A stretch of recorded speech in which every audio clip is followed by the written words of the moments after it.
এক অপশন উল্টাপাল্টা করবেন, হাত ভেঙে দিব, জেল খাটতে হবে। একেবারে চুপ করে থাকবেন, বাংলাদেশের ইতিহাস, বঙ্গবন্ধু স্বাধীনতা নিয়ে কোনো প্রশ্ন করতে পারবেন না, চুপ করে নিজের জীবন যাপন করবেন। উল্টাপাল্টা করবেন, হাত ভেঙে দিব, জেল খাটতে হবে। একবারে চুপ থাকবেন, বাংলাদেশের ইতিহাস, বঙ্গবন্ধুর স্বাধীনতা নিয়ে কোনো কথা হবে না, চুপ করে নিজের জীবন যাপন করবেন। বাংলাদেশ পছন্দ না হলে গো ইওর পিয়ারে পাকিস্তান। যদি আপনার বাংলাদেশ পছন্দ না হয় তাহলে you are welcome to go your পিয়ারা পাকিস্তান।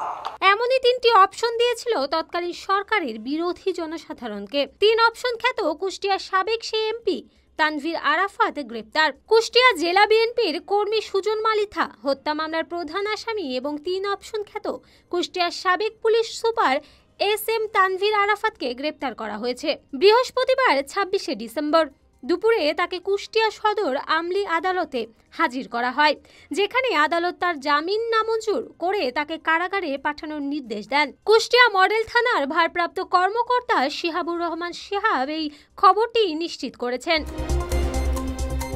খুলনার বালিশপুর এলাকার বাসিন্দা তানভীর আরাফাত সিলেট রেঞ্জ ডিইউজি অফিসে উপ পুলিশ কমিশনার হিসেবে কর্মরত ছিলেন। তিনি 2019 সালের জুলাই আগস্টে ছাত্র জনতার আন্দোলনের সময় বরিশাল মেট্রোপলিটন পুলিশের ট্রাফিক বিভাগের উপকমিশনার হিসেবে দায়িত্ব পালন করেছিলেন।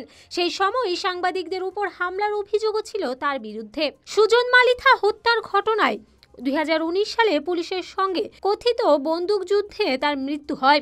29শে সেপ্টেম্বর 2023 সালে কুষ্টিয়া মডেল থানায় একটি হত্যা মামলা দায়ের করা হয়, যেখানে মোট 15 জনের নাম উল্লেখ করা হয়েছে এবং আরও 10-12 জনকে অজ্ঞাত আসামি করা হয়।